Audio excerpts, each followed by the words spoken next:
Well, we actually started yesterday evening because we had a working dinner in which we discussed a number of issues related to trade and internationalization of trade with Roberto Azevedo, who is the Director General of WTO, and Bernd Lang, who is the chairperson for INTA.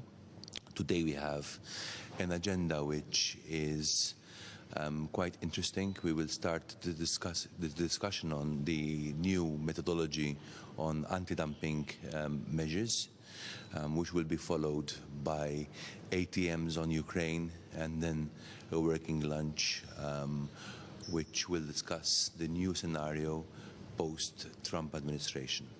So it's an interesting agenda. It's not as heavy as one might expect. However, of course, at this moment in time, we need to be cautious, yet we need to act as the European Union with velocity.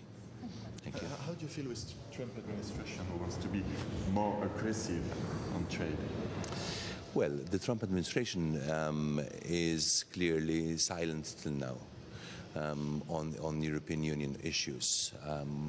Of course, there was a decisive action on TPP, which, in my opinion and in our opinion, has triggered more challenges and more opportunities for the European Union to negotiate faster FTAs with countries which have been shut down by the Trump administration.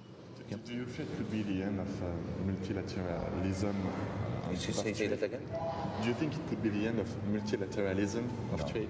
I think multilateralism is the future of trade, and we firmly believe that it is the only way how we can increase economic growth and prosperity, and also create more jobs and high-quality jobs.